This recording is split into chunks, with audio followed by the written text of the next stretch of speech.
Welcome to Podcrushed. As always, I am your host, Sophie Ansari. I'm currently on maternity leave, but would you believe it? I'm so dedicated I came in today.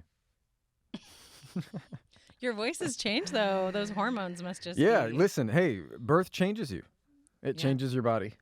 It changes it completely. Never know everything about you. No, hello. My name is Penn Badgley. With me is Nava Kavelin. Sophie Ansari, our co-host, is not with us in this intro. However, she is in the interview.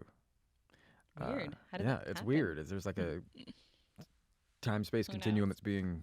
Penneth Yes. Badgley. Our episode today deals largely with relationships and love, and I Mhm. wanted to ask you, what is a piece of relationship advice that you thought was good advice that turns out to be maybe bad advice in your experience? You know, I really like that because I know that it's there. It'll give me a second. Okay, so say it again. It's advice I got that I thought was good. That like on I the face of it, discovered. like a common one is like, don't go to bed angry. Now a lot of people say like, actually you should go to bed angry, like just calm down and then talk about it when you're rational. That's like a known one. Is there something else that on the face of it was like, oh yeah, that sounds like good advice, and then in your opinion, like not such good advice? I do think that's such an insightful question. So I want to commend you. I'm having trouble thinking of an answer because I may not have enough perspective yet. I don't know.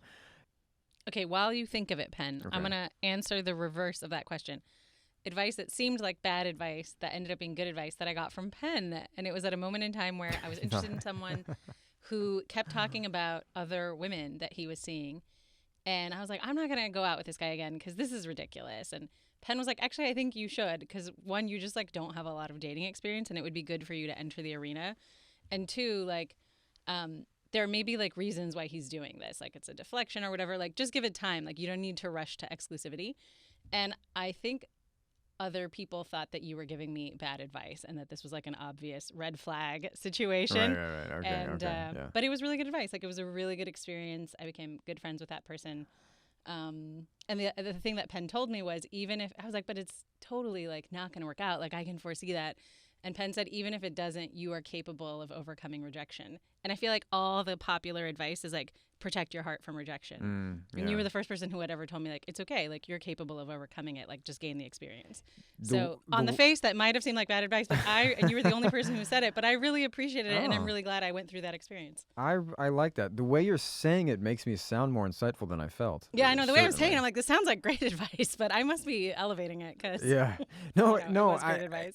I get that because I think what I was saying, I mean, to be honest, I think that what you were saying I agreed with, which was like, yeah, it sounds like actually that it's probably not going to pan out well.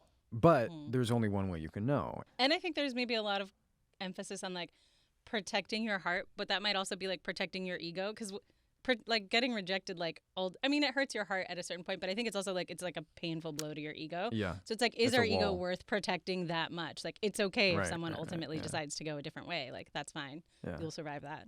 No, totally. Yeah. I like the way you said what I said. Yeah. I like best what I say when you say it later. That's good. Penn, have you thought of something? I think it's at the level of culture. It comes to me, I'm like, I can't think of whoever said this to me directly, but there's this idea that marriage is 50-50. Everything is a two-way street, you know. There's something about that implies that both partners are coming to the table, like have to decide to come to the table equally in order to, like, you know, resolve a conflict. And somehow there are times where you're just like, you have to recognize my partner might be struggling more than me right now. And I'm struggling a lot, but I cannot ask her to do what I myself am not willing to do. Like, so it doesn't feel like, sometimes it's like 70-30. Sometimes it's like 95-5. Sometimes you really have to do more because there's another time when you can't, when you're going to do a lot less, you know? And so there's something there where I just feel like there's a lot of bland, broad platitudes about how to make things work that just don't get into the essence of how hard it is. You know, how hard it is to let your your guard down, your ego. Actually, kind of what you were saying. It's about that guard and ego. God, no one in my life prepared me for what a true relationship is, actually. That's crazy. Isn't that crazy? Wow, that is crazy. It's true for, I think, more people than it's not. But you Yeah. don't realize it until you're in one. Well, rather than listening to us drag on with our haphazard relationship advice, why don't we get into an interview with a brilliant, world-renowned expert in the matter? We have Esther Perel, who is a famed psychotherapist and relationship therapist. Her most famous book, I think, is Mating in Captivity. She also has The State of Affairs. The subtitle of that book is Rethinking Infidelity, which is the title of her most famous TED Talk, which I think probably is the thing that really announced her on the world stage. She's really brilliant, really in touch, really intuitive, a lovely, lovely expert to have. We think you're going to get a lot out of it. So you should... Stick around. That's it. Yes, thank you. Welcome to Podcrushed. We're your hosts. I'm Penn. I'm Nava. And I'm Sophie. And I think we would have been your middle school besties. Never drinking water, always eating too much sugar, and generally ignoring the signals from our bodies. But anyway, let's have a sleepover. So you're so expert, I think, in psychotherapy, I guess broadly is the term you could call it, which is perfect for us. And yeah, in relationships, right? Yeah, that's a good specialization. So, we think about that probably more than anything here. So before we get on to the specifics of what you're promoting now and all the things you've done, we want to start, if we can, with you, just a snapshot of Esther at, say, 12 years old and that period of adolescence. So can you give us just a snapshot of Esther at 12? It's very interesting. I had a reunion with the people that I went to school with after 40 years. Wow. And we were together in school for 12 years in the same class. So we have a tremendous amount of early history about each other. And many of us were asking, who was I then? How did you see me then? What do you remember of me then? And that kind of thing. And, people always will say things that I remember as well and that have been consistent. I was a leader. I had tremendous energy. I often spoke up and disagreed or shared my opinions on different things. I exuded confidence. And what they didn't know is that I was a shaking leaf inside. I think that I didn't look that different or acted that different from today, but I experienced myself internally very, very different. I actually described it to someone recently. I would be either very joyous and engaged and happy, and then I would go over and be very dark. And when I was dark, I thought that was the truth, that was the real me. And I almost couldn't remember that I had that other part. So they lived as rather two dissociated parts of me. The one that felt good and the one that just was often quite tortured on the inside. And can I ask for a moment? Can I ask for a moment? What? Why do you think that as you said, darker experience? Why do you think you identified that as more real? The person that I told this to asked me the exact same question. I think it's a part of different things. A piece of it felt that the light was probably superficial, and the dark had more depth, and depth meant truth. Another part was probably some romantic idea, young Werther by Goethe. This notion that suffering had a truth to it that joy did not have. And a part of it was that I didn't know how to come out of it. And so I felt very trapped in it. So the longer it would last, sometimes it could go on for months. The more I felt that this must be the real me. And I was much more confronted to myself there. I would get angry at myself. I would criticize myself. I would, I would fundamentally think there was something missing or wrong with me.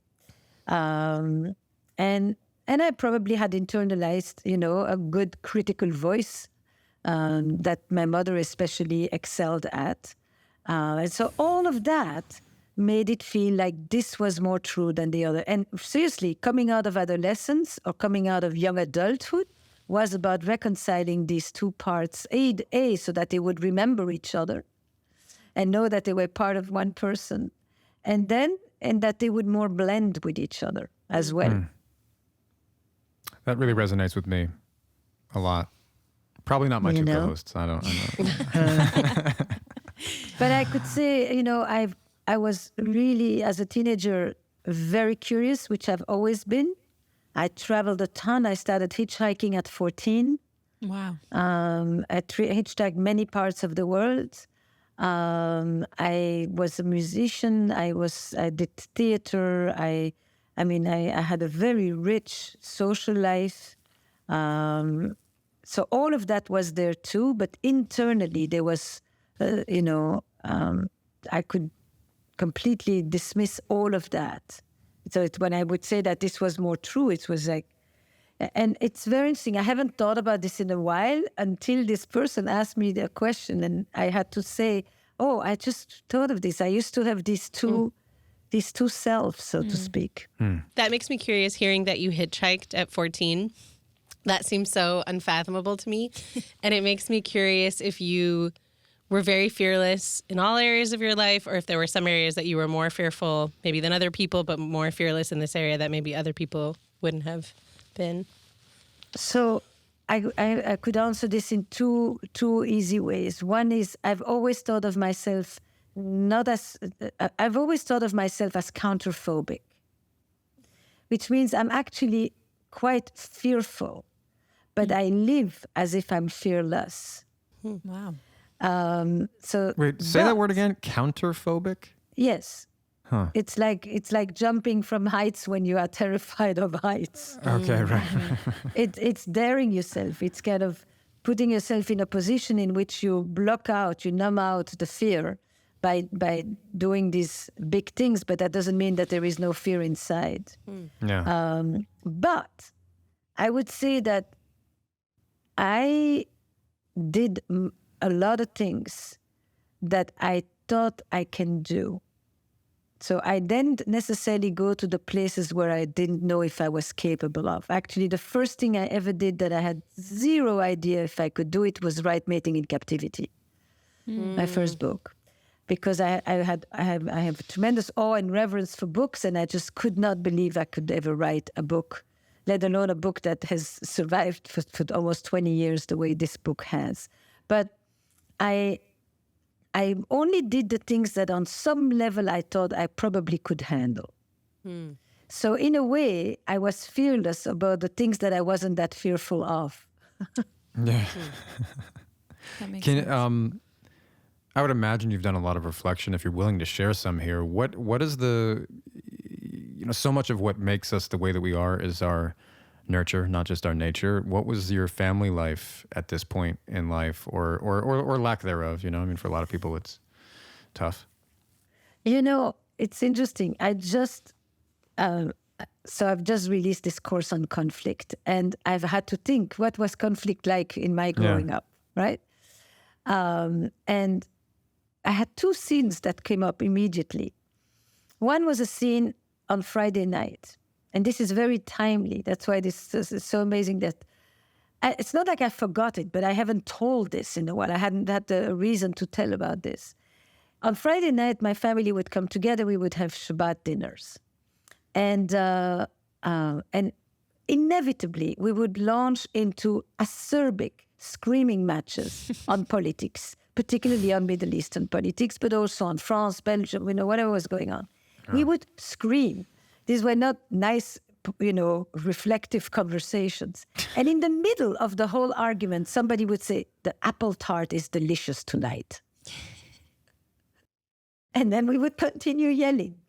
And there was this way of being, at each other and fighting, but also reminding us of our connection, every once in a while, somebody said something that said, "We are family," and then we went on in our arguments. So the conclusion was there was fighting, conflict,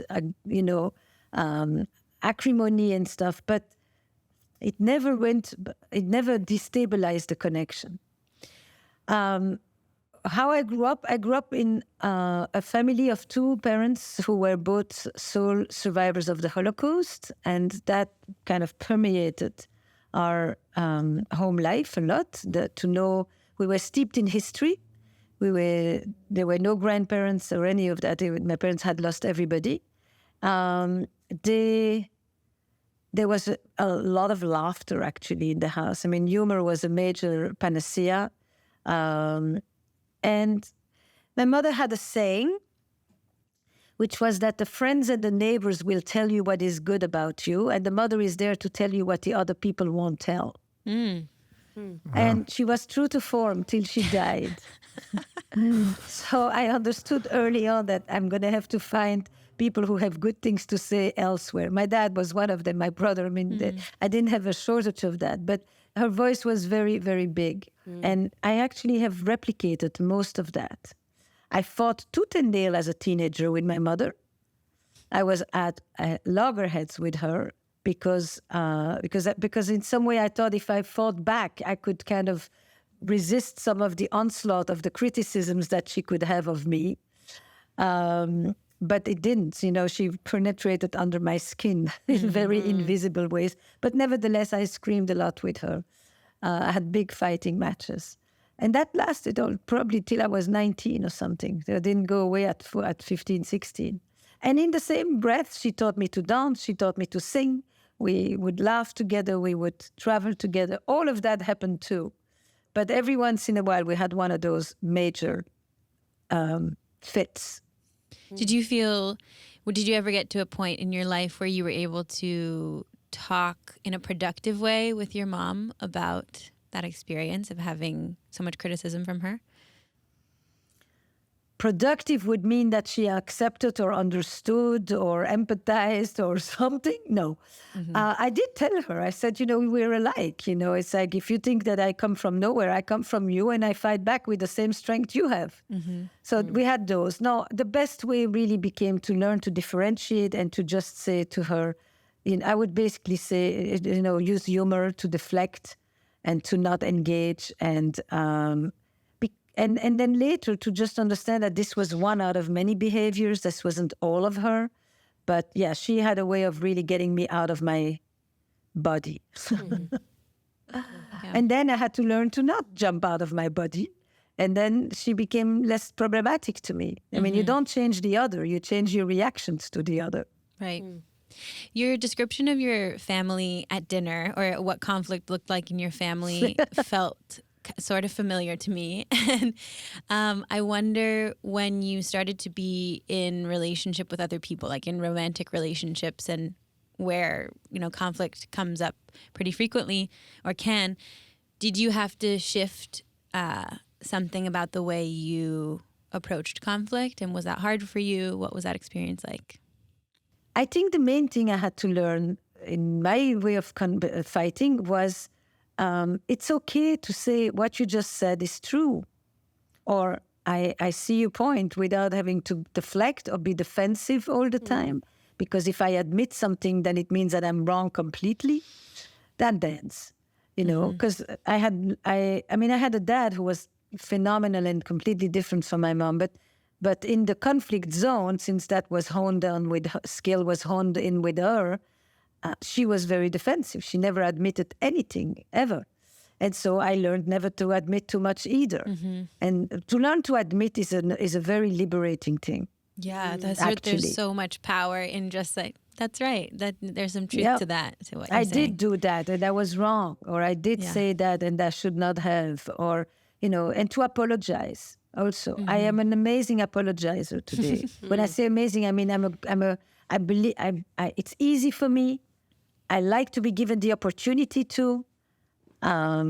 It doesn't take anything away from me. But as a teenager, I did not necessarily man, to apologize was to justify everything she had just done. Right.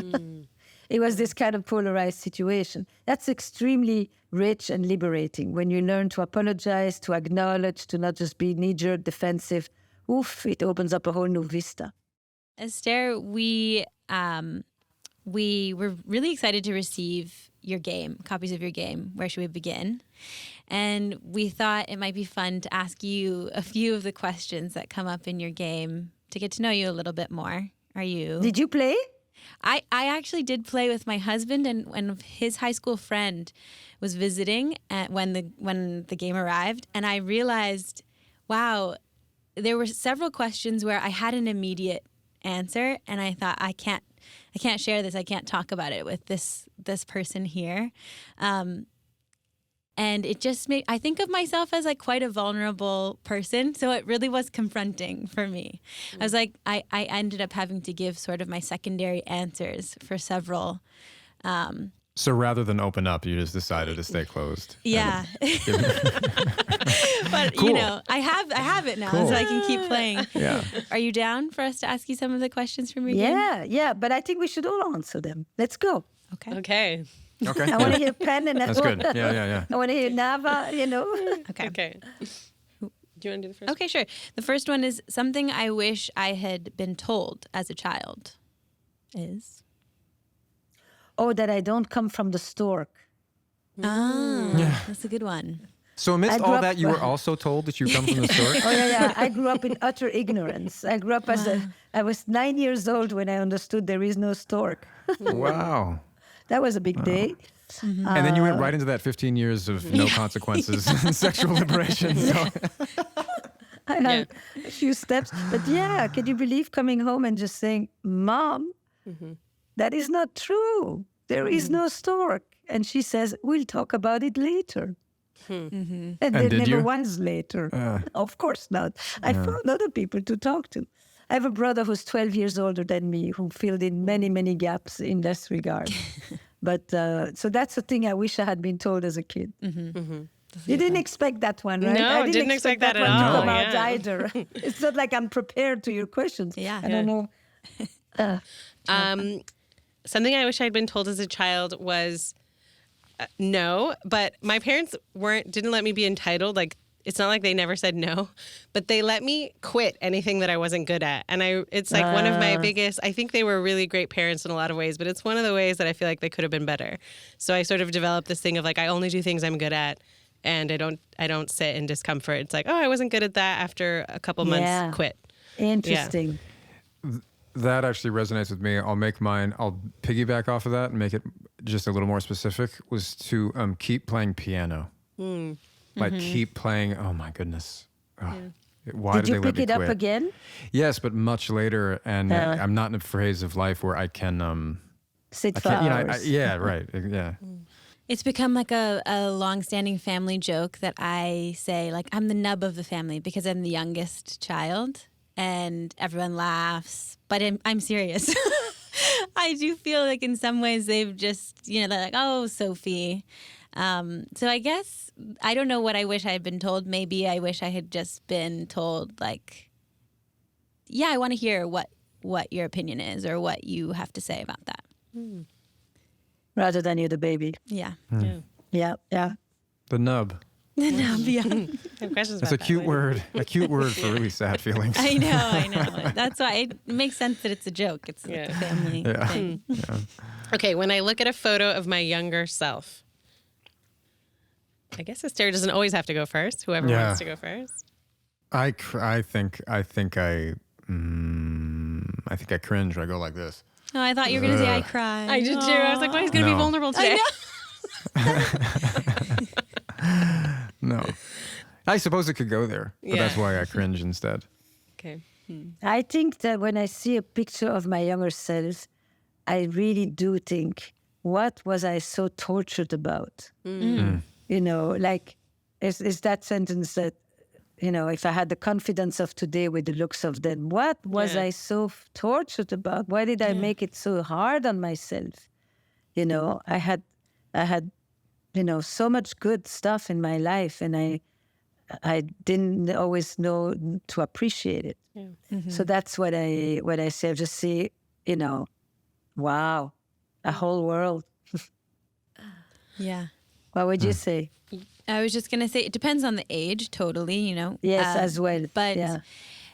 thinking about what you said, Esther, when I see a picture of myself from like the ages of 18 to 23, I got married at 23. And so that like started a sort of a new transition in life. And that period right before was such a particular moment. I think I felt it was going to last forever, living with my girlfriends and being independent, living in New York City. When I see a picture of myself from that time, I want to just like tell myself to just soak it up, When I see a picture of myself as a kid, I almost always feel like, I feel a lot of sympathy, but I feel almost like I'm looking at a picture of a kid that's not me. I'm like, oh, she had a hard time. Like, she was really trying. So, yeah, that's lately how I've been feeling when I look at pictures. That resonates with me it's too. amazing, the range of answers. Yeah. It's so evocative. It's really, it really is evocative. It's very poetic and beautiful. And some, it's like sometimes you look at the younger self and you say, this wasn't me. And sometimes you look at the younger self and you have such tenderness for this little creature. True. And you just remember and you kind of wish that you had that same compassion, gentleness, care towards your younger self as that you can have. It's really, it shows you you in the multiple parts, But you said something before, Penn, about how so much of what we do in our relationships is predicated on our earlier experiences, which is true. And at the same time, as a therapist, it's also often true that we help people not stay stuck in those early experiences as the determinant of their future. You are not what happened to you, you are what you become, said Jung. Yes. And I think that's a very liberating experience. If we are just predetermined, and by what happened, then we're like freedom machines or something. Or we have very little freedom. Exactly. And right? by the way, we're predestined and we don't have much choice. Exactly. So you know what? Let's use that as a segue into everything that you currently specialize in, because that's, I think, what people most want to hear. They want to hear. So now they we've don't want to hear about you, Perel. They want to hear how you can help them. No, you we've spent skipped a the good, best one. healthy- I wanted to hear about what her was the worst best one? date. The worst date. Yeah, Can we do that one? And okay, then, yeah, we do and love then segue? these kinds of stories here. Yeah. The worst date. You Yeah. start, Penn.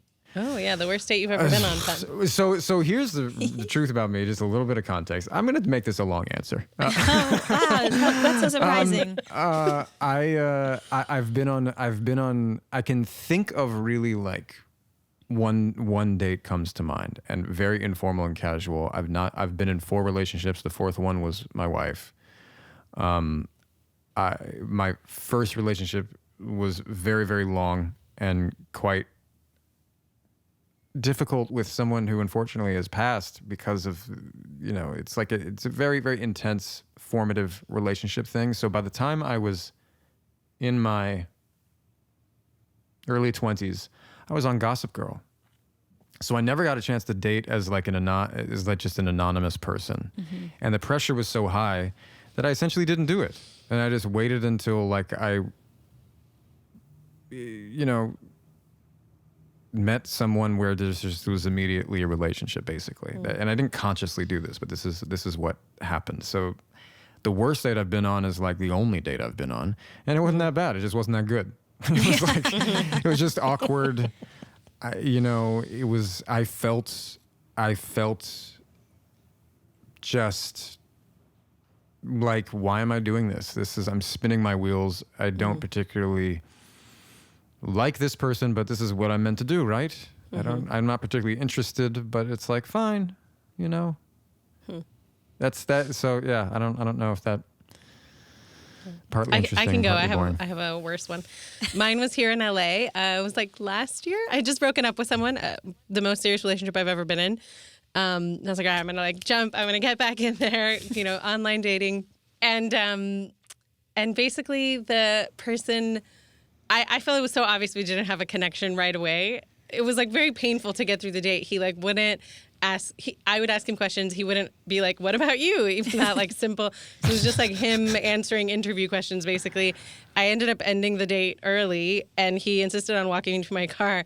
And then he tried, but I really feel like he just didn't understand social cues. Like, I don't think he was like a malevolent person, but he was trying to kiss me basically, and I didn't want to kiss him. And I didn't want to say, I don't want to kiss you. I was just trying to give him the body language of like, no. And he was just like holding me so tight, and he would lean in, and I would like, it was like almost funny. Like if we had filmed it for a movie where I'm like darting my head around, and then I finally had to like push him off of me, and then he understood. And it was really definitely the worst Then date. he understood. And then he understood when I pushed him off. I just want to kiss me. Pushing. This isn't a weird game. So that was the worst date I've ever been on. Unfortunate. The worst date I've ever been on was with David, my husband. No. That's just I like Penn have been on very few dates. I can only think of pretty much that date. But basically we were like I said, we were 23 when we got married. So at this point, maybe I was 23 at this point, but we decided we should go on a date just because we thought, that's what you have to do when you're getting to know somebody. And we had been close for so long at that point and hanging out constantly, but we never considered any of those times together dates. And so we thought we should go on a date. We should go out to dinner. And we spent more money than we had, and it felt formal and kind of forced. And I think I realized that I don't like dates. Like I like a more informal, spontaneous hangout, or casual maybe is the word. But we've been married 6.5 years, so or nearly 7 years, so we're good. It worked out. Yeah. It's interesting. I think about more like you. Like, I don't think I have been on dates. We didn't date. We didn't have the term dating either. It's like you went somewhere, or you met someone in a queue and at a concert, at a party, at a whatever. You met somebody, and then you start talking, and then that talking leads you to walking away together, and then you find yourself having another drink, and you're curious, and the story unfolds. I mean, I never have gone to, I'm pre-app, I'm it was happenstance. It's a combination of choice and happenstance. Yeah. Chance and choice. And then you have butterflies, and then you realize you kind of really want this person to connect, and you realize, there's a bit of tension here, and then you flirt a little bit, and then this whole thing. And then the stork comes at some point.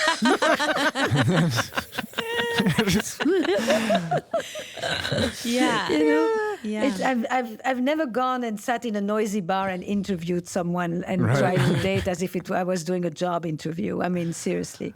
I find the whole thing so unimaginative and so constraining and tense. But I have a list of people that I fondly remember. And I have a list of people that I'm thinking, what was I thinking? And I cringe. It's not one. It's just like, I have images. I see this one on a train and this one here and this, and I'm thinking, poor Perel, what were you doing? I think for me, it's like I want to go on record saying actually the beginning of all of my relationships was always really magical and lovely. So there's like these incredible, very cinematic memories that I have. And then also within them, I can remember like, wow, I cringe at the insecurity that I recall feeling in an early stage, always having crippling insecurity at some point, and just remembering the person who did not know where this was going. And so that is, I guess you could fit that into this. Mm-hmm. So I listen to you, and I'm thinking it might be interesting to just say I created a game. Where should we begin? Like the podcast, because I wanted people in a playful way to experience connection and curiosity and fun and trust without it having to be solemn and serious and interrogatory, and let's be vulnerable with each other. And stories is really the way to bridge connection between people. You know that I've had a question recently. I highly invite you to use it. Did you play freely on the street when you grew up? Only in Virginia for that brief period that I can scarcely remember personally. I grew up on the And you beach. never? I don't know, that's very annoying. So we played a lot on the beach, but that was like the Yeah. street for us. Yeah. Yes, that's a street. Yeah. And you? I'm trying to remember. I remember like walking to my friends' houses, but I don't think we played on the street. We would play outside in their yards. But you had unscripted, Yes. unchoreographed, unmonitored social interaction. Yeah. Right. This is one of the most important things that the younger kids are missing. Why do you think? What are the factors that lead Because to that?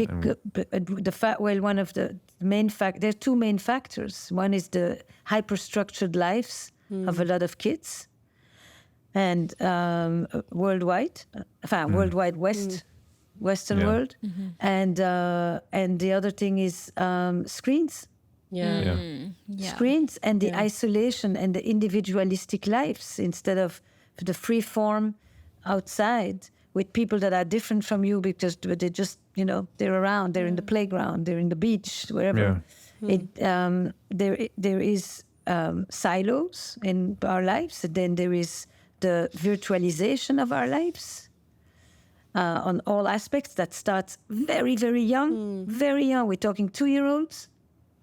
And then, voilà, so those are the things, it's just a few, there are many other things, but those are two of the things. It's so interesting. We interviewed Dr. Laurie Santos, who's one of the world's, I think, leading experts on the data of happiness.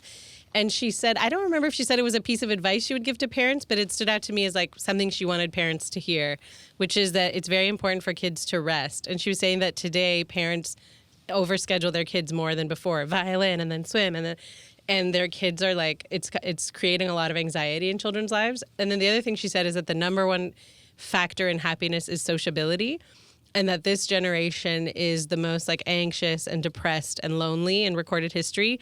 And a lot of it is because not just because they spend so much time online, but because their friendships unfold online.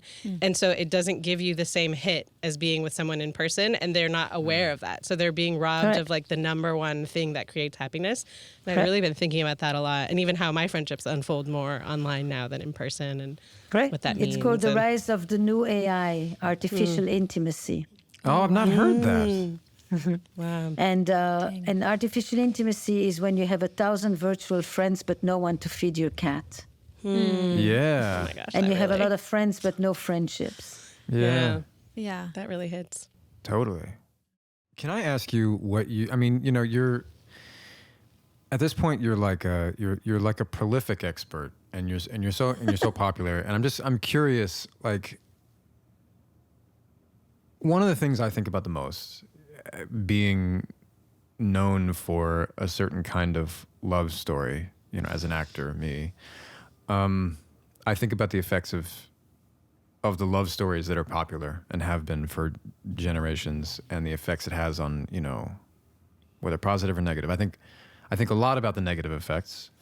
I'm curious, what do you think are some of the most unhelpful myths about love that you specifically in your work have been learning for years now, like how untrue it is and how unhelpful it is and how you encounter it all the time? Interesting question. It's interesting because I've just done a course on conflict. But of course, a course on conflict is not just about conflict. It's a course on connection. If you do a course on how not to hate, you do a course on how to love. Right. Yeah. It's the other side that is interesting, right? So, myth, one person for everything. You're going to be my best friend, my trusted confidant, my passionate lover, my intellectual equal, my co-parent, the person who's going to help me become the best version of myself, etc., etc. It's like, that's a myth. Yeah. Myth is, with you, I will never feel alone again. No, that's not necessarily the case. Myth is, I don't have to tell you what I feel, because if you really know me and love me, you would understand and you would know, and I wouldn't have to try to break my teeth to put it into words. Myth is, sex is spontaneous. It's unprompted. It just surges inside of me, and it explodes like a volcano, and I can't get my hands off you, and this is going to happen for after 18 years too. Myth is, how can I be with somebody who disagrees or who thinks differently about the world, about life, about politics? Impossible. That's a few. Yeah, I those could are go great. on, but Those that's, are those are amazing. You often discuss the balance between security and adventure in relationships. And I was wondering if you could explain how, from your experience, from your research, how couples can maintain both a sense of security and help foster sort of playfulness and excitement and novelty throughout the years if they're able to be together. Yes, it's how do you create a home with wings? How do you straddle the anchor in the waves, right? It's that constant. It's kind of the Ulysses myth, so to speak. But listen, I think that the first thing quickly to say is that we all have two fundamental sets of human needs. We all need security and safety and predictability and reliability and dependability and so forth, the anchoring forces of our lives. And we all also need exploration, discovery, playfulness, curiosity, risk, change, even danger, adventure, freedom, all of that. Everybody comes out of childhood, some of us needing more protection and security and safety, and some of us needing more freedom, space, individuality, etc. And often these two people meet in a relationship. My vulnerabilities meet your proclivities. That's the complementarity. Yeah. And so often in a relationship, you have one person who represents more of the security and the stability, and the other one who represents more of the liquid and the fluidity and the improvisation and the spontaneous, etc. And in the beginning, that's very attractive. Each one is finding that a draw to what the other person is bringing. The problem of relationships or coupledom is that what is initially attractive is often the very same thing that becomes the source of conflict later. Because you get a little more than what you bargained for. So now the fluid and the liquid and the improvisational becomes erratic and constantly restless and never happy with anything that's there and always wanting more and can't sit still. And the one who is solid and structured and grounded becomes, rigid and unbending and not fluid enough. And how do you straddle both is really first and foremost to recognize the inherent need for both. A relationship does well when both people understand that if I emphasize more one side, it's because you emphasize the other. The reason I don't have to talk about this side is because you do a fine job at it. But that doesn't mean I don't need it. That duality is a duality we straddle our whole life internally as well as between the two of us. And if you polarize, then it becomes I only talk security and you only talk freedom. I talk monogamy, you talk polyamory. I talk this, as if I talk I want more children, you talk I want less children or something. Instead of,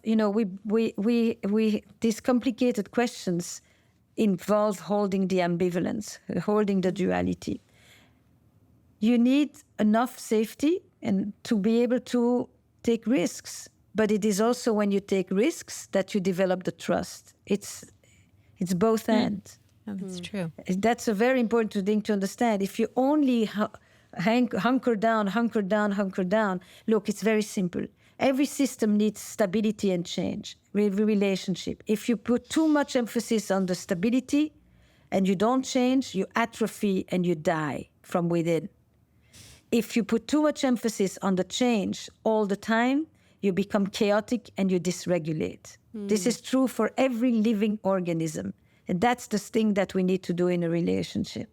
Yes, we need a family gathering. We need to be together. But yes, we also need you to go see your friends and to go do the things that are interesting to you and for you to take a trip that I'm not interested in. And no, we should not only do the thing that the two of us agree on and can do together and go to bed together and wake up together and come to the party together and leave together, even if one of us would just have liked to stay another 4 hours and dance till I drop. And it's both and. Instead of this or that. Couples end up in that negotiation. Should we leave or should we stay? Why not one go and one stay? Yeah.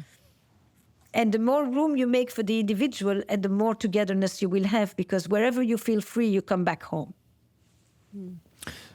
I really like that. I guess So helpful. I want to ask another question. I feel like we're so close to the end. Then what? Then okay. Then what is the balance between like a healthy individualism and that which is, we know, like almost too supported by our own culture because of all the things we were talking about earlier, like screens and, like I'm thinking of what are the qualities of that. Oh, it's very easy to answer this. Great. There is no precept for this. This is not a set of criteria. I don't ever think in that way. I think Cool. that you ask yourself in a relationship, how am I straddling me and us, I and we? And if you find that you've been spending a lot of time on the I, it's time to switch. And if you feel like you've done everything on the we and the I has been totally absorbed, it's time to switch. It's just basically look at yourself, be accountable, and say, where have I put my emphasis? This thing, what helps the relationship is not to get stuck. It's to stay dynamic and responsive to the changes that take place that come from within and from outside. If somebody is in a crucial moment, they're sick or they're vulnerable or they're pregnant or they just had a baby, then of course you become more focused on the we. And if somebody, there are times when you need to come together and there are times when the relationship can allow for more space and individuality. And if you do it correctly, you do it in a kind of a response to what it's calling you for. But on a personal level, every person that walks into my office is just asked to do their own checkup. And you know when you've been a dilettante and you've neglected something because you leave it to the other, right? What are we doing Saturday morning? And one person says, oh, I would like to go swim. And the other one says, why don't we do something together? If the one that always says, I want to go do X, Y, Z stays in the I, what needs to happen is they need to be the one that says, let us go do X. And if the one that is always doing it, shall we do we, then you say, what would be the thing you would do if the other one wasn't here today? It's that. That's fluidity. That's flexibility. That's adaptability in a relationship. It's not what's the right formula. The formula is the formula that changes all the time, depending on your taste buds. Yeah. Right. It's just like organic life. Yeah. And when these things falter, people get into conflict. I mean, this is the thing. It's like, then people start to fight. No, we should do it this way. We should, why you always say I? Why you always say we? Okay, we can have a whole fight about that. Yeah, this is when it becomes what I call non-productive conflict, right? Destructive conflict. Instead of, okay, if you really want that person to stop saying what they're saying, change what you're saying. If you want to change the other, change yourself. I don't know about that though. I'm not. Right. I don't know. I don't know. I don't want to apologize. I'm pretty sure I'm right. I think that's a perfect note to end on. It's so helpful. Yeah, we do. We have a last question for everybody. If you could go back to 12-year-old Esther or that otherwise adolescent Esther, what would you say or do, if anything? I have a card that says, if you could whisper something in the ear of my younger self. Oh, yeah. There you go. In the game. And where should we begin? What I would say to my...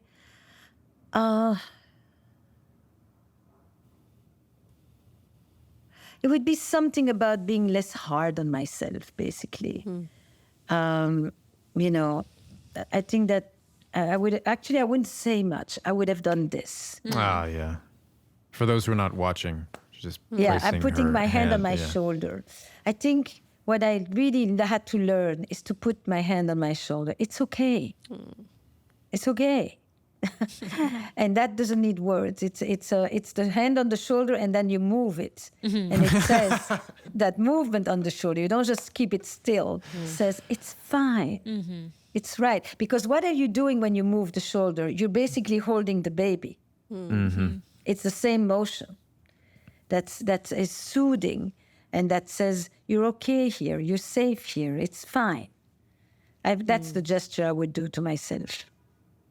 My 3-year-old is so sick right now, and I've been holding him so much. And even though it's only been a couple hours now, I now want to hold him so badly with the way you're saying Then you gotta go. Thank you so much, Esther. You can buy Esther Perel's new game, Where Should We Begin, at estherperel.com. You can listen to her podcast of the same name wherever you get your podcasts. And you can also follow her on Instagram at Esther Perel Official.